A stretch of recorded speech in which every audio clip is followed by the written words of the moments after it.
Always in every prayer, Paul remembered the Philippian believers. The phrase for you all makes it very clear that Paul was speaking to all the saints that were in that church, the cooperative body in the local church.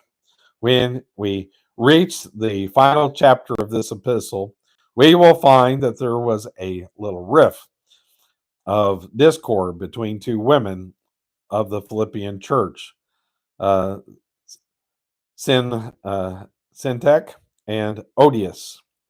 So Paul, at the very beginning, was careful to include all the saints in order that one group wouldn't say to the other, "He is writing to us and not to you," making request with joy.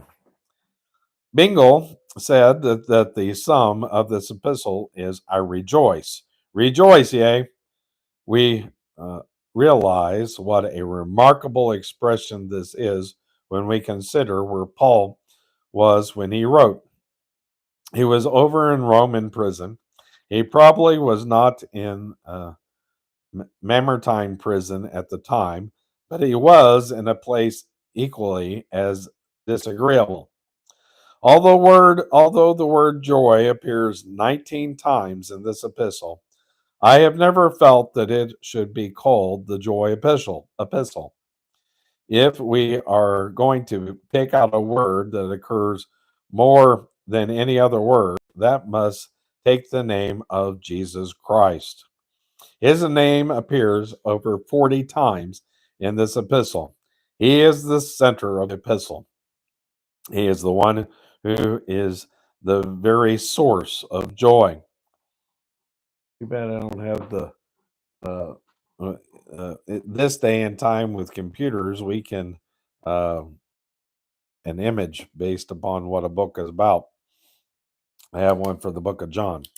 I don't have it available. But one of the covers for the Pocket Testament League is that it's over there in a box, but I don't want to leave camera and go over there and get it. Therefore, the if emphasis should be put upon him rather than upon the joy. As we shall see, the philosophy of Christian living was to do with him. The pattern was to do with him. The price of Christian living was to do with him, and the power has to do with him. Actually, it is a personal relationship with Christ that brings joy to the believer's life. We try to produce joy in the church by means. We have a program and tell folks, come and you will enjoy it. We have a banquet, enjoy a banquet. So we have joy. We say, actually, joy does not depend upon outward circumstances. Really, joy depends upon the inward condition of the individual. It depends on the proper attitude toward life. If you are complaining and whining about your lot in life, certainly you will not be experiencing joy. You may be able to go to a church banquet and have a little fun, but that will not be joy. By the way, thank you for the like and the thumbs up.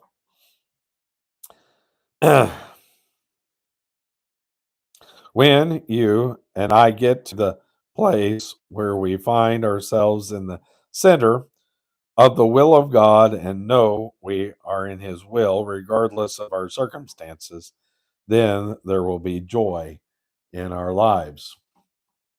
Paul said, always in every prayer of mine for you, all making request with joy. The time of prayer was not an ordeal for Paul. He didn't say, oh, I've got to go through the ordeal of prayer for those folk again. No, he said, as I am here in jail, it is a lot of fun to pray for you Philippians. It brings joy to my heart. Now, having told them he thanked God for them, he gives a reason. And that concludes